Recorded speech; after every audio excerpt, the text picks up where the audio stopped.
ये model paper मैंने air force की ऑफिशियल वेबसाइट से डाउनलोड किया है, जिसमें एयरफोर्स ग्रुप एक्स में 25 क्वेश्चंस आते हैं। वो सारे ही क्वेश्चंस इसमें मैंने इंक्लूड करे हैं। एयरफोर्स वालों ने जो ऑफिशियल पेपर दिया है उसका कुछ क्या मतलब है? उसका मतलब ये है कि उसने बताना चाहा है स्टूडेंट्स को कि इन टाइप्स में, इन स्पेसिफिक टाइप्स में आपके सिलेबस में क्वेश्चन पूछे जाएंगे। तो मेरी कोशिश है कि इस वीडियो से आपके 5 मार्क्स इंक्रीज हों और आपकी थॉट प्रोसेस में चेंज आए। जैसे कि फर्स्ट क्वेश्चन जो यहाँ पे आपको दिख रहा है, जिसमें 3 पॉइंट्स कोलिनियर हैं, ठीक है। अगर 3 पॉइंट्स कोलिनियर हैं तो ए की वैल्यू फाइंड करनी है। पॉज करके आप सोचो आप क्या कर पाते हो, इसमें कौन सा मेथड लगाते हो। या तो आप एरिया ऑफ ट्रायंगल 0 करोगे, क्योंकि अगर 3 बिंदु संरेख हैं तो उनका area of triangle must be 0। या फिर आप वो ऐसे डिटर्मिनेंट बना के वो एरिया ऑफ ट्रायंगल निकालने का तरीका एक वो भी होता है। या फिर 12, 23, 31। मैं आपको आज ऐसी चीज़ें बताऊँगा जो आपको सबसे कम समय में, मतलब आपको कैलकुलेशन मिनिमाइज़ करनी है, टाइम सेव करना है। यही तो चैलेंज है कॉम्पिटिटिव एग्जाम में। अब आपको ये बताओ कोलिनियर का मतलब क्या होता है। और ये ऐसा टाइप है जो एयरफोर्स में बहुत पूछा जाता है। संरेख का मतलब ये होता है कि वो एक ही रेखा में है। मतलब अगर एक ही रेखा में 3 बिंदु हैं तो फिर उनकी जो स्लोप्स होंगी, इसकी और इसकी जो स्लोप होगी वो इसकी और इसकी स्लोप के इक्वल होगी, क्योंकि उनमें ढलान तो इक्वल ही होंगी, क्योंकि वो एक ही रेखा में है। तो कभी भी 3 पॉइंट्स कोलिनियर कहे तो आप किसी मेथड पे ना जाके केवल उनकी स्लोप्स को इक्वल कर दें, और वो आप बहुत जल्दी कर पाएंगे, ट्रस्ट में। स्लोप क्या होता है? y2 - y1 बटे x2 - x1। मैं आपको समझाने में टाइम लूँगा कोई भी चीज़। ये स्लोप होती है, पहले इससे स्लोप निकालोगे, उसको इक्वल कर दोगे इसकी स्लोप से, क्योंकि स्लोप्स तो इक्वल होंगी अगर वो कोलिनियर है। तो बस यही मेथड हम लगाते हैं। तो हम पहले इन दो के स्लोप निकालते हैं। तो y2 - y1 मतलब -8 - 3 बटे x2 - x1 यानी कि 40 - 60। ये इसकी स्लोप आई, इसको इक्वल कर दिया इसकी और इसकी स्लोप की। तो -52 और -52 और माइनस प्लस का 8 बटे x2 - x1 मतलब a - 40। आप क्रॉस मल्टीप्लाई करोगे, सीधा आपको a का वैल्यू मिल जाएगा। इधर हुआ 11 माइनस का और इधर हुआ 44। तो 11 से ये 4 बार कट गया, ठीक है। इधर हमारा 20 बचा, 20 से इधर 80 हुआ। माइनस का है लेकिन तो माइनस ये प्लस, तो माइनस का 40 a का वैल्यू आ जाएगा।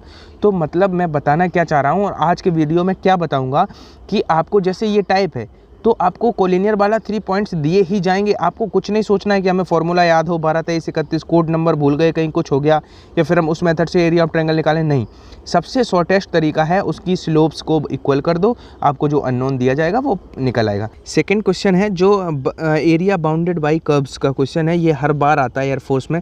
तो देखो, इसको अगर आप फिगर बना के करोगे तो नो डाउट कर लोगे, लेकिन इट विल टेक टाइम। तो आपको अगर टाइम सेव करना है, और इसी फॉर्मेट का क्वेश्चन आ रहा है, मैं 2-3 साल से देख रहा हूँ, तो सिंपली आपको ये बताओ, बाई एक्सिस से परिबद्ध है मतलब उसमें x बराबर 0 लिख सकते हैं, क्योंकि y एक्सिस से तो x बराबर 0, इसमें x बराबर 0 रखोगे तो y की 2 वैल्यू मिलेंगी, 0 और 2। ये आप 5 सेकंड में कर सकते थे। आप रख के भी देख लो, y² - 2y बराबर 0, y कॉमन लोगे तो y - 2 बराबर 0, एक y कॉमन 0 आएगा, एक 2 आएगा। ये आपने कितना टाइम लगा? 5 सेकंड। अब हमें लिमिट मिल गई 0 से 2, y की 2 वैल्यू मिल गई। बस इसका क्या कर दो, इसका इंटीग्रेशन कर दो। क्या है ये? 2y x बराबर जब 0 रखोगे तो क्या मिलेगा? 2y - y² मिलेगा, 2y - y²। बस इसका कर दो y के रिस्पेक्ट में। अब इसका इंटीग्रेशन कर दो, आंसर 2y का क्या, अब मैं कर रहा हूँ यहाँ पे 2y का हो जाएगा 2y का y² बटे 2 माइनस y² का हो जाएगा y³ बटे 3।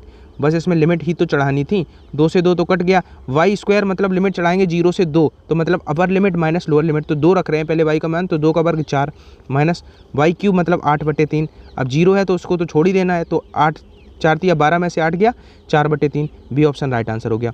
तो एक स्पेसिफिक मैं आज कुछ, मतलब मैंने डिसाइड किया है कि मैं इस आपका जो मॉक टेस्ट है ऑफिशियल वेबसाइट पे दिया गया है, इसमें से कुछ स्पेसिफिक क्वेश्चन जो हर साल पूछे जाते हैं। जैसे आपका पहला क्वेश्चन मैंने आपको बताया कि कोलिनियर वाला, तो वो हर साल, एरिया बाउंडेड बाई कर्व्स वाला हर साल। तो आपकी एक स्ट्रेटेजी होनी चाहिए कि जो मैं करा रहा हूँ केवल इन पर रिलाई नहीं रहना है, आपको कोलिनियर वाले 4 और क्वेश्चन की प्रैक्टिस करनी है, एरिया बाउंडेड बाई कर्व्स वाले 4 और क्वेश्चन बिना फिगर बना के ऐसे ही करने की कोशिश करनी है।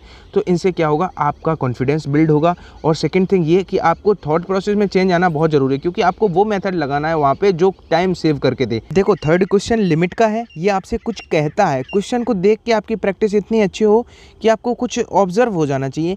जैसे इसमें x की वैल्यू जब हम 0 रखेंगे डिनोमिनेटर और हर्न्स और हर दोनों में, तो ऊपर क्या हो जाएगा, ऊपर अब साइन का ये वैल्यू और साइन का ये पॉजिटिव और नेगेटिव दोनों कट जाएंगे, नीचे ऊपर 0 आएगा और नीचे भी मेरा क्या आएगा 0 आएगा। यानी कि इसमें हम एल हॉस्पिटल रूल जो भी आप कहो वो इम्प्लीमेंट कर सकते हैं। और ऐसा ही लिमिट का क्वेश्चन आजकल आ रहा है। और एल हॉस्पिटल रूल जहाँ पे लग जाता है वो तो फिर बोनस मार्क्स हो जाता है, क्योंकि उसमें कुछ करना ही नहीं होता है, बस ऊपर का डिफ्रेंशिएशन कर दो, नीचे का डिफ्रेंशिएशन कर दो, लिमिट चढ़ा दो। तो ऊपर का साइन 2 प्लस एक्स का क्या हो जाएगा कॉस 2 प्लस एक्स। अब 2 प्लस एक्स का करोगे तो 2 का तो 0 हो जाएगा, 1 एक्स का 1 तो वो नहीं लिखते हैं, 1 क्या लिखें माइनस। साइन 2 माइनस एक्स का क्या हो जाएगा कॉस 2 माइनस एक्स। लेकिन अब 2 का करेंगे तो 0 और x माइनस एक्स है तो वो -1 होगा, लेकिन -1 से ये हमारा +1 बन जाएगा। चलो +1 बन गया, बटे नीचे x का किया तो 1 हो गया, बस डिफ्रेंशिएशन कर दिया। अब लिमिट रख दो, लिमिट क्या था 0, तो x का वैल्यू 0 रख दो। तो यहाँ पे 0 रखोगे तो ये cos 2 हो जाएगा, cos 2 प्लस यहाँ पे 0 रखोगे x का मान तो ये भी cos 2 हो जाएगा। cos 2 और cos 2 जुड़ के हमारे 2 cos 2 बना देंगे। तो मैं बताना क्या चाह रहा हूँ कि आपको मैं जो आप सिखा रहा हूँ, जैसे आज का तीसरा ये सवाल है तो मैंने 2 टाइप और सिखाए। तो एल हॉस्पिटल रूल्स के अगर आप 10 क्वेश्चन की प्रैक्टिस कर लोगे, मेजर ऐसे नहीं है कि एल हॉस्पिटल रूल ऐसे किसी भी बुक में फाइंड करोगे तो बहुत सारे रूल्स बहुत सारे क्वेश्चन मिल जाएंगे, लेकिन कुछ सिलेक्टिव क्वेश्चन की प्रैक्टिस कर लो 10 से 5 क्वेश्चन की, क्योंकि एक क्वेश्चन लिमिट का ऐसा आता है जिसमें आपको ये देखना है कि इसमें एल हॉस्पिटल रूल लग रहा है कि नहीं लग रहा है, और लग रहा है तो उसको कितनी फास्ट आप कर पाते हो। तो क्वेश्चन है d/dx tan inverse sec x plus tan x। तो देखो तभी मैं कहता रहता हूँ फॉर्मूले क्यों कहता हूँ, लास्ट टाइम पे आप फॉर्मूले याद कर लो, क्योंकि आपको पता हो कि sec x plus tan x को हम लिख सकते हैं tan π/4 प्लस x/2। अब ये जो सोच रहे हैं कहाँ से आया, उनके लिए थोड़ी जर्नी टफ होने वाली है, बाकी जिनको बहुत खुशी हुई है ये देख के उनके लिए कॉन्ग्रेचुलेसन्स। अगर आपको इस तरह के फॉर्मूले पे कमांड है, अब देखो tan इनवर्स साथ में लगा हुआ था तो tan इनवर्स से ये tan खत्म हुआ, अब केवल हमारे पास इतना ही तो सवाल बचा। इतने में π/4 तो कांस्टेंट चीज़ है, उसका तो 0 हो जाएगा, प्लस 1/2 भी कांस्टेंट है वो बाहर आएगा, x का कितना हो जाएगा 1, तो आंसर हमारा कितना हो गया 1/2। तो अब भैया अगर ये नहीं पता है कि कैसे आया तो फिर पता करो, और जहाँ पे आपने फॉर्मूले लिखे हुए हैं उन फॉर्मूलों को याद कर लो। अब याद करो, ऐसा मैंने अपना जो मैथ का प्रैक्टिस सेट दूसरा दिया था उसी में इस तरह का एक क्वेश्चन कराया था और आपको एश्योर कराया था कि एक क्वेश्चन ऐसा आएगा, और मैं फिर बता रहा हूँ कि एक क्वेश्चन ऐसा आता है, चांसेस हैं। एक घन है, ठीक है, एक क्यूब की साइड में जो इंक्रीज़ हो रहा है वो 3 सेंटीमीटर पर सेकेंड की दर से हो रहा है। अगर घन की भुजा 10 सेंटीमीटर है तो इसके वॉल्यूम में होने वाली रेट बतानी है, इंक्रीज़ का रेट बताना है। बस आपको जिसमें पूछा गया है उसका वॉल्यूम का फॉर्मूला पता हो। वॉल्यूम क्या होता है क्यूब का, उसका साइड का घन, साइड का वर्ग, यानी कि भुजा अगर ए है तो उसका ए का क्यूब करते हैं तो वही तो वॉल्यूम होता है। अब वॉल्यूम में रेट निकालना है, मतलब dv/dt, यानी कि समय के साथ जो वॉल्यूम बढ़ रहा है वो जो रेट है वही तो हो गया। तो इस तरह भी डिफ्रेंशिएशन कर दो, ए क्यूब का क्या हो जाएगा 3a², फिर a का करेंगे तो वो dA/dt हो जाएगा टाइम के सापेक्ष। बस अब रख दो सारी वैल्यूज़ बराबर 3a, मतलब उसकी साइड कितनी थी 10 का स्क्वायर करेंगे तो 100 हो जाएगा, इंटू dA/dt, उसमें साइड में बढ़ने का दर कितना था 3 सेंटीमीटर पर सेकेंड था, तो 3 सेंटीमीटर पर सेकेंड। अब देख लो 3 का 3 में गुणा होगा 9, तो 900 हमारा राइट आंसर हो गया। यानी कि उसकी साइड में जो उसकी जो वॉल्यूम में जो रेट बढ़ेगा वो आपका 900 सेंटीमीटर क्यूब पर सेकंड की रेट से बढ़ेगा। तो इस तरह का एक क्वेश्चन अगर आपने अभी तक तैयार नहीं किया है तो मैं बस आपके लिए एक अलार्म सेट कर रहा हूँ आज के इस वीडियो में कि जिस टाइप पे मैं क्वेश्चंस करा रहा हूँ मैथ में, आप कुछ मत पढ़ो, मतलब आप अपने फॉर्मूले रिवाइज कर लो, और जो टाइप आज के वीडियो में या हो सकता है इसको मैं 3-4 पार्ट्स में 2 पार्ट्स में डिवाइड कर दूं, ठीक है, आराम से समझा के। तो मैं बताना ये चाह रहा हूँ जो टाइप मैं आपको करा रहा हूँ इन टाइप पे कमांड कर लेना, ऐसा कुछ कठिन अभी मैंने नहीं कराया है, इस टाइप पे क्वेश्चंस बनते ही बनते हैं। देखो इस टाइप के क्वेश्चंस के लिए आप तैयार रहना। ये जो सवाल है कि एस जो है वो डिस्क्राइब करता है एक मोशन ऑफ पार्टिकल, एक पार्टिकल का मोशन डिस्क्राइब करता है, देन इट्स वेलोसिटी, तब उसका हमें वेलोसिटी फाइंड करना है, व्हेन, जब, द एक्सेलरेशन वेनिसेस, जब उसका त्वरण लुप्त हो। त्वरण लुप्त का मतलब त्वरण है ही नहीं, 0 है। तो देखो इस तरह का क्वेश्चन आई होप 90% बच्चा कर लेगा, क्योंकि अभी पेपर होने वाला है तो आपने सब तैयार कर लिया होगा, लेकिन फिर भी मैं बता दूं इस तरह का क्वेश्चन आता है और हो सकता है आ जाए। तो जब गति बताता है तो उसका अगर हम ds/dt निकालेंगे, यानी कि वेग निकल आएगा। वेग बराबर क्या होता है विस्थापन बटे समय, या चाल निकल आएगी, चाल होता गया दूरी बटे समय, यानी कि t के रिस्पेक्ट में जब एक बार डिफ्रेंशिएशन करेंगे तो क्या होगा 3t² माइनस का 8t। तो ये मेरा क्या निकला, ये मेरा निकला वेलोसिटी, वेग, ठीक है। अब हमें इसी का मान निकालना है, यानी कि टी का वैल्यू अगर हमें मिल जाए तो हम इजीली उत्तर लिख देंगे। अब टी का मान कहाँ से निकालें? टी का मान निकालने के लिए एग्जामिनर ने आपको हिंट्स दी है कि एक्सेलरेशन है ही नहीं। एक्सेलरेशन क्या है, इसका एक बार और डिफरेंशिएशन करेंगे इसका, तब वो हमें त्वरण निकलेगा, क्योंकि वेग परिवर्तन बटे समय त्वरण होता है, यानी कि वेग का समय के सापेक्ष एक बार और कर दो तो 3t² का हो जाएगा 6t माइनस का 8, ये हमें क्या मिल गया? एक्सेलरेशन। और यही लुप्त हो गया, मतलब इसी का मान 0 है, एक्सेलरेशन है ही नहीं। तो यहाँ से टी का मान निकलेगा तो 8/6 मतलब 4/3 निकलेगा। बस टी का मान उठा के यहाँ पे रख दो, हमारा आंसर टी का मान 3t² मतलब 4 चौको 16/3 का 9 माइनस 8, टी का मान 4/3 रखा। अब देखो ये 3 से 3 कटेगा, 16/3 माइनस 32/3, तो 16 माइनस 3/32/3, तो 3 तो लघुत्तम हो गया, तो 16 माइनस 32 करेंगे तो -16 होगा, तो -16/3 आंसर हुआ।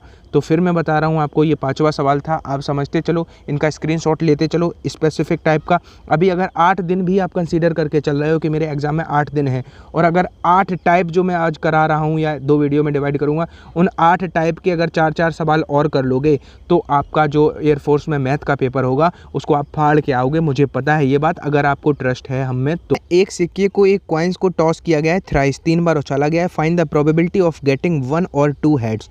मेरी बात इस क्वेश्चन को करने से पहले ध्यान से सुनना, क्योंकि ये क्वेश्चन नेवी में भी एक सिक्के को 3 बार उछालने वाला और एयरफोर्स में भी बार बार रिपीट हो रहा है। तो चांसेस हैं कितने तरीक़ों से रिपीट हो रहा है। एक तो कहेगा एक सिक्का है उसको 3 बार उछाला गया है, find the probability of getting at least 2 head. मेरी बात शब्द पे ध्यान देना, एटलीस्ट, वहीं आंसर गड़बड़ा जाता है पूरा। कम से कम 2 हेड आए। अब अगर कम से कम 2 हेड आए, या कह सकता है एग्जैक्टली 2 हेड, यानी कि 2 चित्त आए ही आए, यानी कि 2 एग्जैक्टली 2 हेड और एटलीस्ट 2 हेड, आंसर वेरी कर जाते हैं। किस तरह से वो समझ लो, फिर इस क्वेश्चन पे आते हैं। अगर कम से कम 2 हेड, एटलीस्ट 2 हेड की बात करेगा तो या तो 2 हेड आ सकते हैं या फिर तीनों हेड आ सकते हैं। 2 केस हुए कि नहीं हुए? और कम से कम 2 हेड और मतलब अगर एग्जैक्टली 2 हेड का है तो फिर क्वेश्चन बहुत ईजी हो गया। कहे कि एक सिक्के को 3 बार उछाला गया है, find the probability of getting exactly 2 head. अगर 3 में से 2 पे हमें हेड लाना है तो 3c2 बटे नीचे कितना है टोटल, एक सिक्के को 3 बार उछाला गया मतलब नीचे 8 है, तो 3c2 का मतलब 3 और 8, तो 3/8 तो तब होगी जब एग्जैक्टली 2 हेड कहेगा, यानी कि अगर 2 चित आने की प्रायिकता निकालेगा तो 3/8। लेकिन अगर कम से कम 2 कह देगा तो थोड़ा समझ लो, अगर कह देगा कम से कम 2, यानी कि कम से कम 2 का मतलब एटलीस्ट 2 का मतलब 2 तो आने ही हैं, मतलब 3c2 प्लस 3 भी तो आ सकते हैं। 3 पे 3 में आ जाए तो 3c3 बटे नीचे 8, तो ऊपर कितना हो जाएगा? 3c2 का मतलब हो जाएगा आपका कितना? 3c का 3 और 3 प्लस 3c3 का मतलब 1/8, यानी कि 4/8, यानी कि 1/2। ये किसकी आई? जब कहे एटलीस्ट, एक सिक्के को 3 बार उछाला गया है, कम से कम 2 हेड आए तो 1/2, एग्जैक्टली अगर 2 हेड की बात करता है तो 3/8। अब मेरी बात सुन, अब इस क्वेश्चन पे आते हैं। कह रहा है एक सिक्के को 3 बार उछाला जाता है जिसमें 1 या 2 मतलब या तो 3 में से हमारा 1 हेड आए या फिर 3 में से हमारे 2 हेड आए। नीचे कितना है? 8 है। अब 3c1 भी 3c2 ही होता है, क्योंकि NCR को हम NCn-r लिख सकते हैं, यानी कि इसका भी मान 3, इसका भी मान 3/8, तो 6/8 को हम 3/4 लिख सकते हैं। हमारा ऑप्शन कौन सा हो गया? C। तो इस तरह के प्रोबेबिलिटी के सिक्के उछालने वाले क्वेश्चंस पे प्रैक्टिस कर लेना, 3 सिक्के तक, 2 सिक्के वाले, 3 सिक्के वाले, 4 का अभी नहीं। और एक वो प्रोबेबिलिटी से मैं आपको बता दूं, वो एक क्वेश्चन और जरूर तैयार कर लेना कि एक निशाना 3 वॉरियर लगाते हैं, कम से कम 1 से निशाना लग जाए, ठीक है? कम से कम, एटलीस्ट, एटमोस्ट, इन शब्द पे थोड़ा टर्मिनोलॉजी को अच्छे से प्रोबेबिलिटी में समझ लेना। इस तरह का एक क्वेश्चन एक्सपेक्टेड है। तो श्रेणी का nवां पद, यानी कि Tn किसी GP का 2 की पावर n है, तो इसके फर्स्ट 6 टर्म्स का सम हमें फाइंड करना है। अगर Tn इतना है तो T1 कितना हो जाएगा? पहला पद हो जाएगा n का मान 1 रखोगे 2 आएगा, दूसरा पद सिमिलरली n का मान 2 रखोगे 4 आएगा, तीसरा पद इसी तरह से n का मान 3 रखोगे 8 आएगा। पहली बात तो मैं एक बात बताऊं, कुछ ज़्यादा नहीं, 6 पद हम लिख भी सकते थे। 8 का डबल 16, 16 का डबल 64 और 32, 32 का 64। इन सबको आप जोड़ोगे भी तब भी ज़्यादा टाइम नहीं लगेगा आपको, ये भी एक वे है, आप कर सकते हो, 126 आ जाता। लेकिन आप अगर फॉर्मूला जानते हो Tn का, सम ऑफ n टर्म्स का क्या होता है? a r की पावर n-1 बटे r-1, ये फार्मूला होता है सम ऑफ n टर्म्स का। अब n का मान 6 है, क्योंकि 6 पदों का योग करना है, तो a का मान 2 था और r मतलब r का मान भी 2 था, क्योंकि 4/2 करते तो 2 ही निकलता, तो हमारा 2 की पावर 6 -1/4 r-1, 2 में से एक जाएगा, नीचे एक ही बचेगा। अब देखो 2 की पावर 6 करोगे तो कितना आएगा, 2, 2 4, 2 8, 2 16, 2 32, 2 64।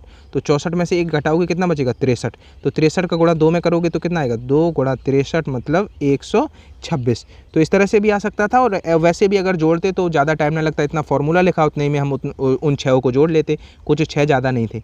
तो गाइज़ मैंने कोशिश करी है कि आपको जो ऑफिशियल मॉक टेस्ट है उसके कुछ क्वेश्चंस की झलक आज दिखाई है, और कुछ क्वेश्चंस की झलक मैं शाम तक कोशिश करूंगा। कुछ क्वेश्चंस जैसे अभी थोड़े वैसे बचे हैं, जैसे ये कोफिशिएंट वाला इसकी ट्रिक बताऊंगा, ये डिटर्मिनेंट का क्वेश्चन कैसे जल्दी करोगे, और इसमें इनवर्स वालों में कुछ ऐसे बताना है, आइडेंटिकल की कुछ हमें व्यू मैट्रिक्स इनकी कुछ बताने हैं फंडे।